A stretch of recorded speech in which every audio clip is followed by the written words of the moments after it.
Vous avez bien vu que j'aime le design d'Optimus G2 Laser. Entre mon attachement pour la version RTS, que je considère encore comme l'un des meilleurs Generations qui existent, ou mon changement de logo il y a 6 mois pour me tourner vers cette version, vous devriez vous douter que je me prendrai le Legacy un jour ou l'autre pour en parler.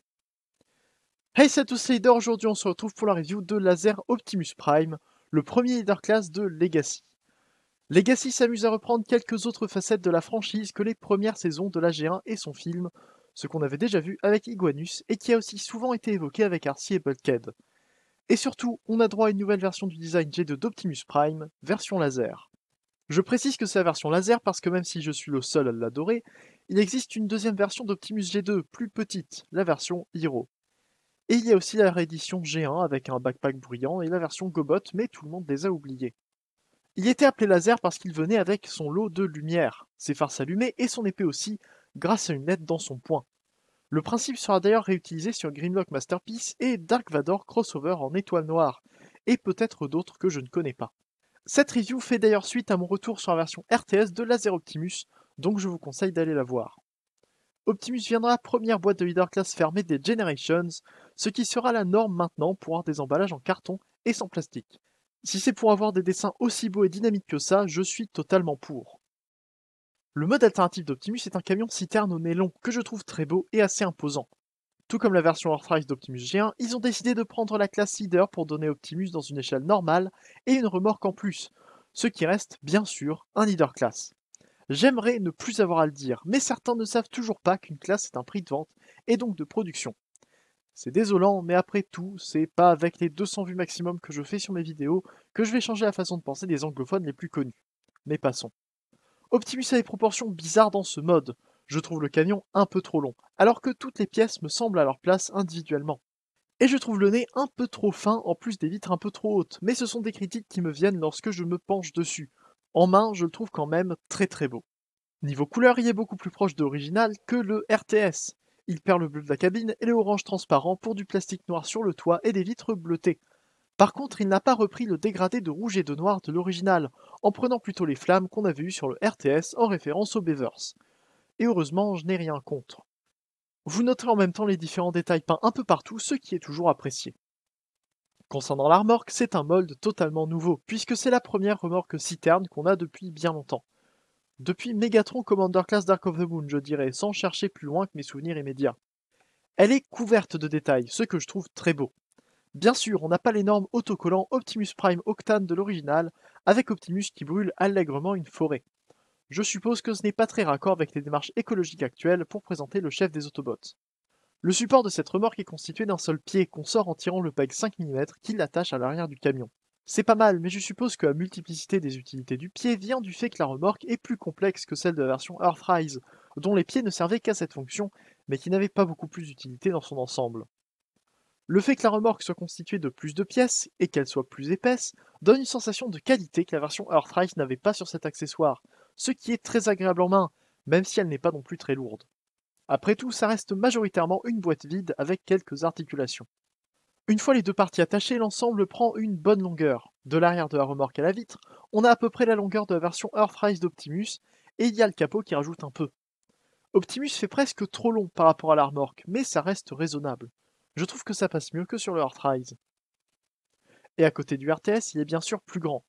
Pas de beaucoup, mais un peu quand même. J'aime beaucoup le fait que le RTS fasse plus unique, plus dynamique, alors que le Legacy, même s'il garde les flammes, fait plus sérieux et droit. Et ça n'est pas sans rappeler la tournure déprimante que j'ai fait prendre à ma review de Rodimus Kingdom. Et ça me permet de poser ici que je considère Laser Optimus comme un personnage différent d'Optimus Prime, qui est passé par une phase jeune à la Orion Pax que le RTS me permet de réaliser. Ce n'est pas du tout officiel, c'est juste ma façon d'utiliser les figurines, un point que je n'avais pas évoqué depuis de nombreuses reviews. Je peux présenter deux autres accessoires dès maintenant, une épée et une petite hache. L'épée reprend le design de l'arme originale de Laser Optimus, mais elle ne s'éclairera pas en robot, je préfère vous le dire dès maintenant. Et on peut replier la poignée de la hache pour la ranger, mais il n'y a pas de quoi utiliser ce truc comme bouclier sans laisser la poignée à moitié pliée. C'est dommage, mais ça ne rajoute pas de peg intrusif pour une utilisation mineure. Parlant de peg, le manche de l'épée a un petit peg qui ne sert à rien d'autre qu'empêcher une figurine avec les mains fermées de la tenir. Je ne sais pas pourquoi ils ont fait ça, mais pourquoi pas.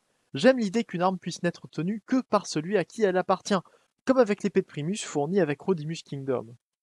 Pour le rangement sur Optimus, l'épée se place en dessous des jambes, ce que je trouve très propre et très satisfaisant. Pour la hache, on peut justement la replier et l'attacher sur les jambes, ce que j'aime moins, surtout que ça gêne le placement de la remorque. Les deux armes se placent aussi dans la remorque, ce qu'on verra lorsqu'on l'ouvrira une fois en mode robot. Pour le moment, il est temps de transformer. Je ne me suis pas renseigné sur cet Optimus avant de l'avoir. À vrai dire, je n'avais regardé que quelques photos, de quoi me dire qu'il me paraissait parfait et que je le voulais. Et je suis content de dire que j'ai bien fait de découvrir cette transformation en sortant de la boîte. Laser Optimus a un design qui n'est pas compliqué à reproduire, la version originale a été l'un des jouets les plus articulés de sa gamme, avec une transformation simple qui reliait deux modes très réussis dès 95. Mais plutôt que de reprendre un peu bêtement une transformation connue, ils ont décidé pour une raison étrange de la refaire intégralement. On a donc une transformation dont l'ordre est important, qui fait construire chaque côté du torse. Les panneaux des flancs, la rotation du torse et de l'abdomen et le déplacement des bras, tout est fait de façon à ce que le camion se transforme vraiment.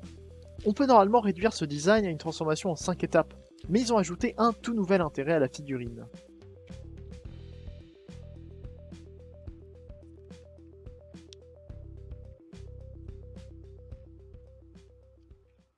Et bien sûr, j'aime beaucoup ce mode robot. On reconnaît bien le design de Laser Optimus, même si certains détails ne sont pas parfaits. Sa tête est différente de ce qu'on a eu sur les deux précédents Optimus de cette taille en Generations, ce qui est normal. Elle est plus large mais garde l'esprit du personnage. Par contre, les yeux paraissent un peu morts, puisqu'ils ne sont pas peints. Le torse est entièrement faux, ce qui devrait me faire critiquer tout le principe des fausses pièces, mais qui me laisse ici indifférent. C'est censé être comme ça sur Laser Optimus. Par contre, contrairement à la version originale, il a une fausse vitre bleue plutôt que rouge, même si le plastique rouge en dessous peut aider. Je trouve que ça diminue l'impression de fausses pièces assumées, et c'est un peu dommage. Je profite de regarder la fausse calandre bleue pour indiquer qu'il n'y a pas de plastique bleu sur cette figurine. Tout est peint. C'est bizarre, mais il y avait assez peu de bleu au total, donc ça se comprend. Ces énormes épaules sont très distinctives d'Optimus G2 et sont ici couvertes de peinture grise et argentée. Le jaune en plus donne vraiment bien, et même si c'est un tiers du camion qui se retrouve à ne pas servir en robot, j'aime quand même beaucoup l'idée. Par contre, elles sont indépendantes des bras à cause de la transformation, ce qui pourra poser problème à beaucoup de personnes et qui a donné lieu à beaucoup de pièces alternatives pour lui permettre de les incliner. Et à cause de ça, les épaules d'Optimus se retrouvent très basses par rapport au corps. Heureusement, elles sont cachées la plupart du temps. Pour continuer sur les bras, il n'y a rien à dire dessus, à part que l'ouverture des mains a disparu pour devenir une main constamment ouverte pour pouvoir tenir son épée. Je trouve que le design lui donne un pouce trop court, mais si le budget des mains ouvrables a été utilisé pour la peinture ou pour une ou deux pièces en plus dans la remorque, pourquoi pas. La ceinture et les cuisses sont en plastique gris non peint, et bizarrement, je trouve que le plastique a une teinte qui met bien en valeur les détails moulés. Et concernant les jambes, ce sont encore les mêmes que sur la version Siege, à peine modifiées pour faire disparaître les aérations, sur une pièce qui semble faire partie de la moitié arrière des mollets. Et bien sûr, ils ont encore laissé le port 5 mm qui formait une attache pour une remorque sur la version Siege. Par contre, vous aurez remarqué pendant la transformation que les pecs des genoux servaient à tenir les jambes en place, tout comme sur le Earthrise. C'est une nouvelle utilisation d'un peg qui servait juste à les tenir en robot sur le Siege, une idée que j'aime beaucoup. Et bien sûr, l'arrière a aussi été changé par rapport au Earthrise, avec deux ports 5 mm pour l'instant inutiles. Je dis pour l'instant parce que j'espère que ce mode pourra faire un jour partie d'un set plus grand qui utiliserait des ports si particulièrement placés. Je ne vois pas la référence qu'il pourrait invoquer pour ça, à moins d'avoir un repaint en Optimus style Beavers et un Jetfire qui se combine avec lui, ou juste une remorque. Mais si jamais ça lui arrive, rappelez-vous que vous l'aurez entendu ici en premier. Et enfin, on a l'arrière qui est très propre. Il n'y a que les vitres qui sont bien censées être là. D'ailleurs, je n'ai pas mentionné en mode alternatif que le toit était une pièce séparée des vitres, ce qui fait que l'axe de transformation est lié à du plastique opaque plutôt que transparent. Bien sûr, c'est une excellente chose, et c'est le genre de contre-exemple à fournir aux détracteurs du plastique transparent. Si c'est bien fait comme ici, ça permet de ne pas avoir d'affreuses vitres opaques sans pour autant craindre de casse. Optimus est non seulement beau, il vient avec son lot de fonctionnalités. Je n'ai pas trouvé où ranger la hache, mais l'épée peut se glisser dans son backpack. Malheureusement, l'absence de rotation des épaules l'empêche de la prendre comme le RTS peut le faire. Mais il peut bien sûr tenir les accessoires, ce qui donne surtout bien avec l'épée. Et les deux peuvent se combiner pour faire une épée encore plus longue avec une garde ronde. Un peu bizarre, mais ça fait une grande arme. Ensuite, ils ont décidé d'ajouter des lance-missiles à l'intérieur des épaules. C'est une très bonne idée pour utiliser des pièces qui contenaient des lumières dans le mold original.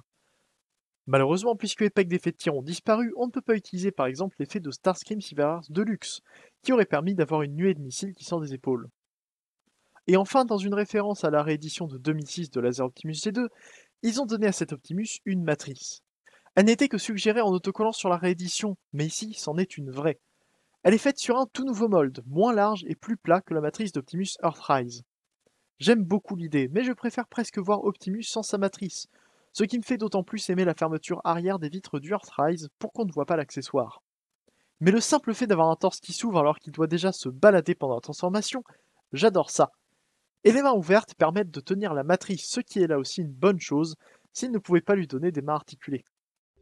Parlant d'articulation, regardons ce qu'il peut faire. Sa tête tourne sur un ball joint serré qui peut le décapiter très facilement. C'est à cause de la peinture nécessaire pour que la pièce soit bleue, qui a aussi été appliquée à l'intérieur. Les épaules ne tournent pas, mais le panneau avant bouge pour accommoder les vraies épaules, qui sont assez libres malgré le keyboard qui les surplombe. Par contre, le ratchet vers l'avant ne me dérange pas parce qu'il est très précis, et les seuls 2 crans pour monter les bras sont insupportables. Hasbro avait abandonné Ratchet dans les Generations plus petits que les grands Commanders, et j'aurais préféré qu'ils ne mettent jamais de crans comme ça. Le bras est soit collé au corps, soit à 45 degrés, et c'est horrible. On peut le forcer à prendre une position intermédiaire, mais le moindre mouvement nécessite qu'on le réajuste. La rotation des biceps est décentrée pour la transformation, et les coudes plient à angle droit.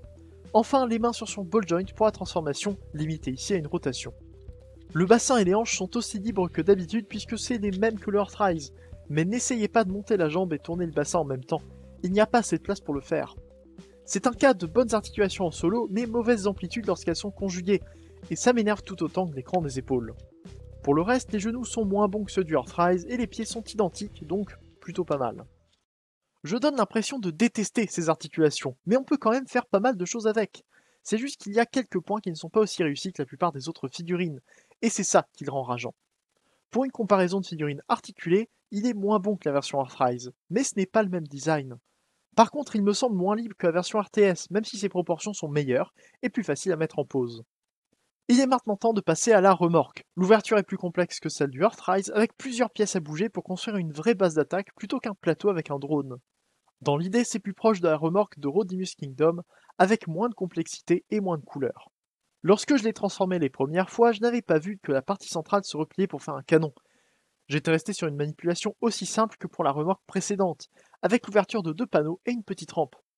Mais quand j'ai découvert que la pièce centrale se repliait pour avoir une pince et un canon, j'ai revu ce que je pensais de la remorque, et c'est pour ça que je la trouve meilleure que la remorque Earthrise. Bien sûr, elle est un peu creuse et un peu vide. Il n'y a vraiment que la pièce noire qui ait de l'intérêt, avec ce petit canon détachable et la pince en bas, sur une base qui peut tourner. Mais je la trouve amusante et les détails intérieurs sont très beaux. Non seulement le petit canon se détache, mais le bras également, pour une raison quelconque. Je suppose que ça pourrait être mis sur un titan pour ajouter des tours par exemple. Après tout, il vaut mieux plus de possibilités ouvertes plutôt que 2 ou 3 modes déjà préparés pour un accessoire comme celui-ci. Et comme je l'avais dit, les armes se rangent dans la remorque avec des ports dédiés présents de chaque côté. Donc si vous avez 2 fois la figurine, vous pouvez y ranger 2 épées ou 2 haches au choix. Et vous avez aussi 4 ports 5 mm de chaque côté pour y mettre quelques armes en plus, pour peu qu'elles logent dedans. Le canon est un peu petit, mais je l'aime quand même. Même si je préfère la configuration en remorque, je trouve que ça reste un très bon accessoire, que beaucoup sauront utiliser à un niveau qui n'avait pas été vraiment prévu par Hasbro. Et c'est ce qui le rend encore mieux à mon avis. Et je crois que je n'ai rien à ajouter sur cette review. Comme d'habitude, s'il y a un point que j'ai oublié, et c'est plus que probable, les commentaires sont là pour que vous puissiez le signaler. Je vous recommande le Legacy Laser Optimus, mais c'était à prévoir.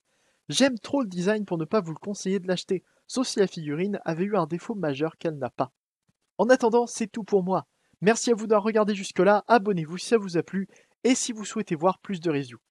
Faites également un tour sur mon Utip si vous avez envie de me soutenir, et rejoignez Large sur Discord pour discuter avec le fandom francophone Transformers.